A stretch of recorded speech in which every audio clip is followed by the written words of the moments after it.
What's going on, guys? I am Toxic Jordan. Welcome back to the channel. So we have got some big exciting news.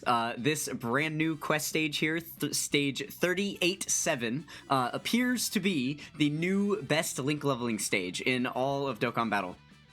Obviously minus the Training in the Clouds event, which unfortunately is no longer available, which I guess you could also include the Natade Village event in that as well. Both of those events technically were better than this, but as they were limited time events that have since disappeared, this reigns as the champion in my opinion. So this stage actually only released a couple of hours ago. I have only done a little bit of link level grinding on this stage so far. We haven't really gotten that far, but there is some multiple bits of information to note about this stage. So the very first thing, first and foremost, is that the link level rate on this stage is boosted. That's obviously the most important thing that you're going to be looking for. So to talk a little bit more about that, let's go ahead and switch over to the wiki here. So this here is a list of all of the quest stages. So now, starting at area 28, these are the quest stages that released after link leveling became a thing. From stages 20 or area 27 and prior, all of these stages already existed in the game before link leveling was ever a thing. So these ones are irrelevant as far as I'm concerned, because they didn't include anything major as far as link leveling was concerned, right? There were no, like, they weren't purposely doing stop sign fights, they weren't purposely boosting link level rates or, you know, adding the extra incredible gem drops and all of that kind of stuff. These are just ancient as far as I'm concerned. So from stages 28 all the way up to the current stage 38, we're going to take a look very quickly and briefly here at the link level rates of all of these stages and point out something very notable about this new stage 38-7 that we're playing. So let's go ahead and take a look. So starting here at 28, so the link level rate is going to be this column here. Obviously, we're going to ignore the lower difficulties. We're only looking at this bottom one, which is the very top difficulty for each given stage, which is what you'd want to be running if you're going to be link leveling. So we'll just be looking at this number here for every single stage. So now a link level rate of 1 is very, very low, because keep in mind that the rates to level up your links are going to be really, really low in base, and you have, like, you know, less than a 1% chance to pop a link from 9 to 10. So you really, really want a bigger multiplier on that to give yourself like a better chance for those links to pop, right? So these 1.6s and whatever, these are measly. That's absolutely very measly. So yeah, 28, definitely nothing there. Okay, and then this is 20. Wait, it just did a weird thing. Okay, yeah. And then this is 29 here. So these are all 1.6, 1.6, 1.6, okay. So those are nothing. And then 30, we've got 1.6s on all of these as well. Yep, just 1.6s all the way down. Okay, area 31, I think this is the first one that has, like, one updated stage here. So yeah, this one here has a link level rate of 2, so slightly higher. Well, in fact, almost double what these other link level stages were. So 2, that's another one to note, but it's still not quite that high, right? Object of Rancor. So we're on 32 now. So yeah, for area 32, none of these have a boosted link level rate. They're all back to the 1.06. For 33, these are all 1.06, but then for 33.3, we actually have a 2.6, so this was the de facto highest link level rate at the time. Which obviously back when these stages were coming out, all of these ones with the boosted link level rate had literally one enemy that you were fighting against in just one fight, and then you would move on. And that really wasn't really the meta back then, just because these link level rates weren't quite high enough to justify only one fight against the enemy, right? It was usually better to go into one of those stages where you were having like 4 and 5 stop sign fights at a lower link level rate was going to be better for you overall, right? So yeah, that one's not too great.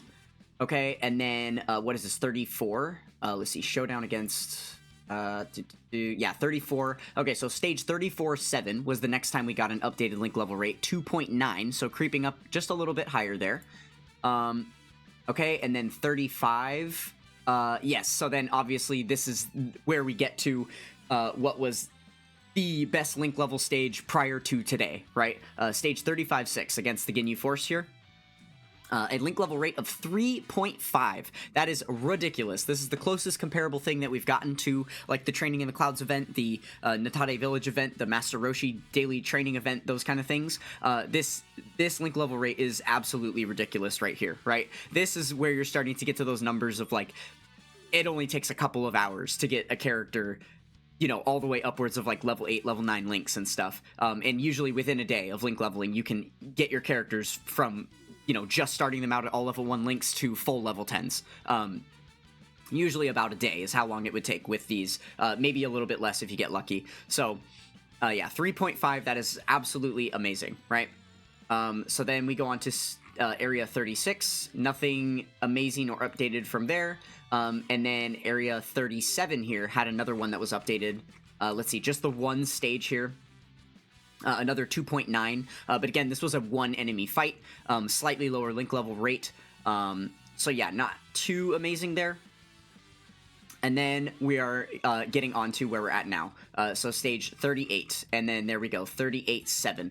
So 3.25. So it is not quite as high of a link level rate as the stage 35.6. It is, 3.56 comparative to 3.25. So it's going down just a little bit. But as I just showed you, it is the second highest link level rate for any given stage that's ever released. And it's a pretty close second. So now let's go ahead and jump back over to in-game, and I will show you guys a couple of other things here about why maybe this fight, I consider it better than the other fight. So one thing, we are running this stage, this right here is stage 38.7. So one thing to note is the types of enemies that we're facing, right? In this fight, we're only facing off against one enemy. We have one AGL cooler here, and then the fight is finished after that point, right?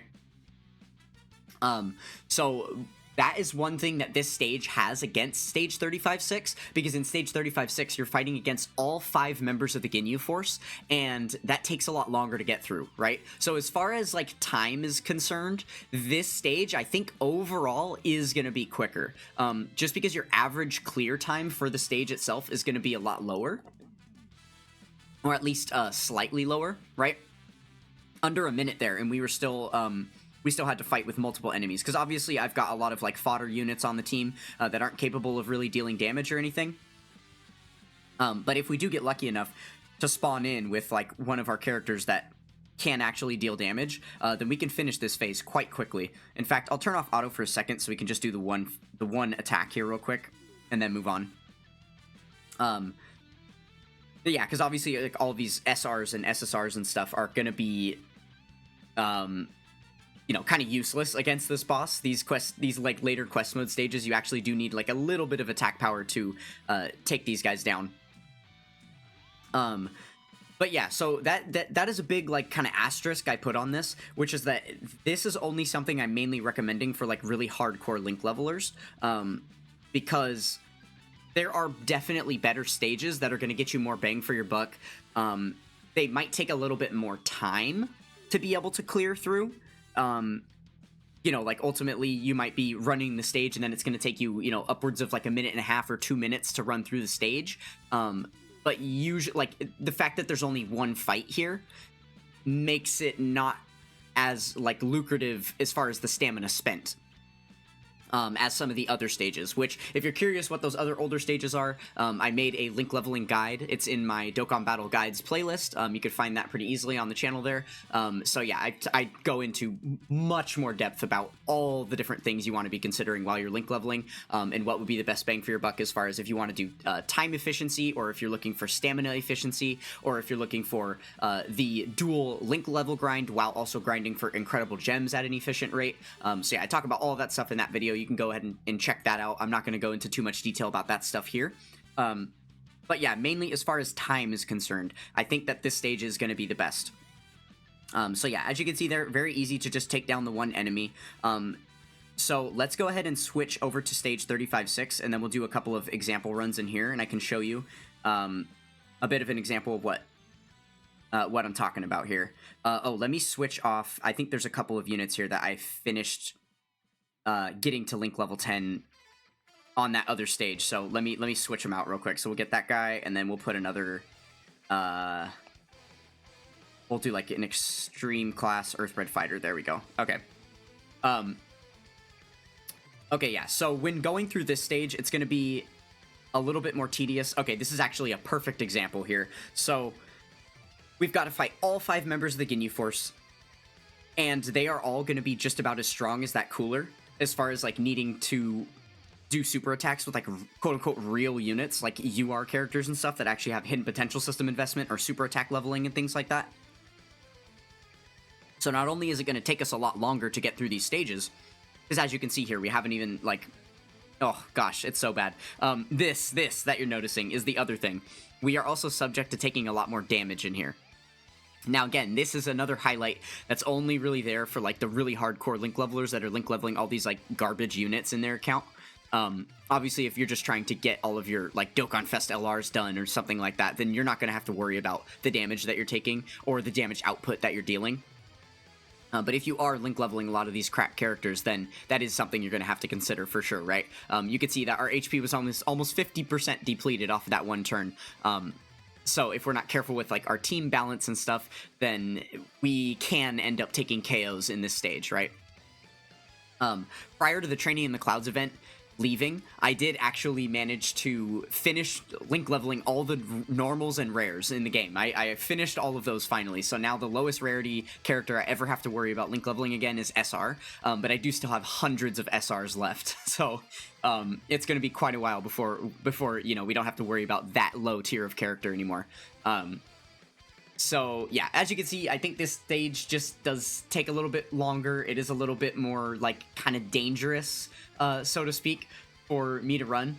But I guess the added benefit of this stage is that the link level rate is slightly higher. So we are going to be seeing more link levels per like stage cleared than the other stage. But because of the extra time it takes, I think that with that slightly reduced link level rate going from, you know, what was it, like, we had 3.25 for the lower one, and then 3.5625 for the higher one. I think that slight reduction is worth it for the average of about a minute less time in stage, right? Because ultimately that means, like, if you're looking at, like, the Ginyu Force stage takes about, what, I don't know, like, maybe, we'll say, like, a minute and a half on average to clear, whereas the cooler stage takes on average, like, 40 seconds to clear. You're basically getting almost like a little more than double the runs on the cooler stage. So even though the link level rate is slightly lower, it's not half, and you're getting like double the runs. So I think overall,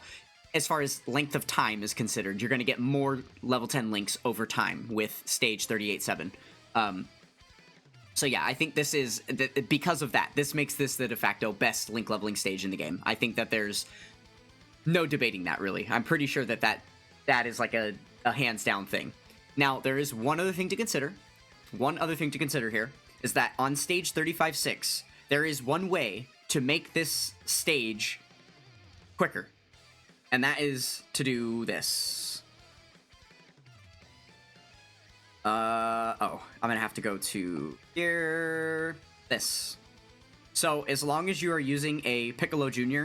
team, and it doesn't even have to be a Piccolo Jr. team. You can have whoever you want on the team. But as long as you have Piccolo Jr. as your leader and friend leader when you run this stage, then it's going to be quicker. Because 9 times out of 10, you're going to have one of the Piccolo Juniors on the first turn, and as long as you've got him on the first turn, he's got his full leader skill from himself and from the friend lead, so he's going to be able to do enough damage with his AoE to just take out all of the enemies here.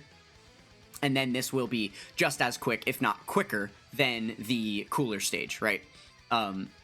So I would say this is definitely a viable strategy for this stage. Now, obviously, the one downside is that when you're using the Piccolo Jr., now you're only link leveling 5 characters per run rather than 6, because, you know, obviously it's assumed that your Piccolo Jr. himself would be at link level 10 at a certain point. And if he's not yet, then at some point during running this strategy, he will become link level 10. But yeah, so there you go. You could see how that would equate to really, really quick runs. So I think that this stage could be worth it if you're using the Piccolo Jr. team.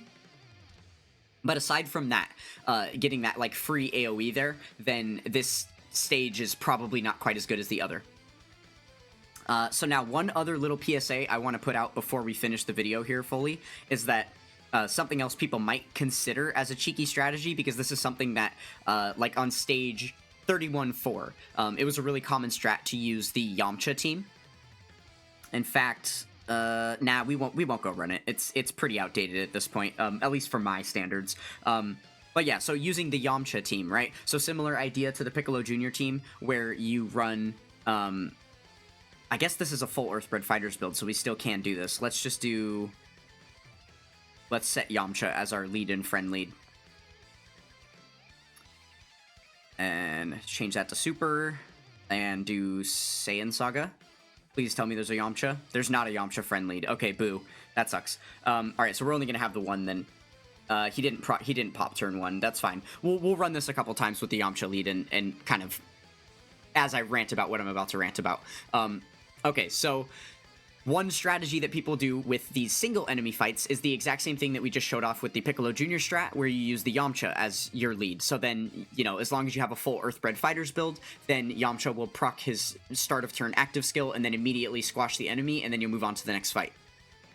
The reason I don't think that's a good idea on this stage specifically is because I think you get diminishing returns with that here. So on stages like, dude, Yamcha was literally slot 7. Are you kidding me? That's so funny. Yeah, on stages like 31-4, where there's multiple fights that you're going to be going through, having the Yamchas around is going to be very useful. Because if you think about it, what the active skill gives you, basically, is you're saving time because you don't have to worry about any of the orb selection for the rotation, and then you don't have to worry about any super attack animations. You also don't have to worry about any potential attack animations from the enemy if they're attacking you in slot 1, right? Or like if your first unit isn't powerful enough to take them down, then whatever attacks would happen between slot 1 and slot 2, etc., until you KO the enemy. So in stages like 31-4, some of those older ones, you definitely can see the benefit of Yamcha saving you time, because ultimately, after you've gone through 5 fights, Yamcha's active skills constantly proccing has saved you a cumulative of about 20 to 30 seconds per run, because there are so many fights. But the fact that here there's only one fight, you're only going to be saving yourself about like 4 or 5 seconds per run. So it's not going to be as worth it to have Yamcha here. And then I think the fact that you're considering you're only link leveling 5 characters at a time now instead of 6, where you're only saving yourself those couple of seconds, I really don't think is worthwhile. So it's like we can do 30-second runs without Yamcha. Doing 24-second runs with Yamcha, I don't think is worth having the one less character per run that we're link leveling, basically, if that makes sense. So it does make sense to do that with the Piccolo Jr. strat, because he's killing 5 enemies at once with the other stage, so you are saving a lot of time with him. It's definitely worth it. You can get like double the amount of runs in the same amount of time with the Piccolo Jr. strat versus without, so having one less character that you're link leveling isn't that big of a detriment. But just dropping off like the extra 5 seconds, I really don't think is that worth it here. Though, I suppose, if you are just link leveling, like what we could do here with the Yamcha team is just go all SRs, so that there's like no characters that can take down any enemies except for the Yamcha. Then I suppose maybe it would be worth it, because without Yamcha at that point, you just wouldn't be killing the enemies. I guess could be a thing, but that's not really necessary for us to do. That's like a purposeful nerf in order to make the Yamcha like work, whereas just not using him would be effective as well.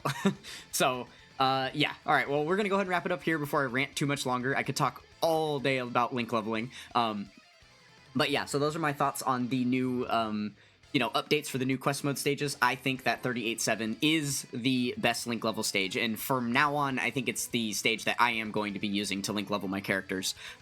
So thank you guys so much for watching. Let me know what you think in the comments below. Don't forget to check out the links in the description, and I will catch you guys next time. Peace!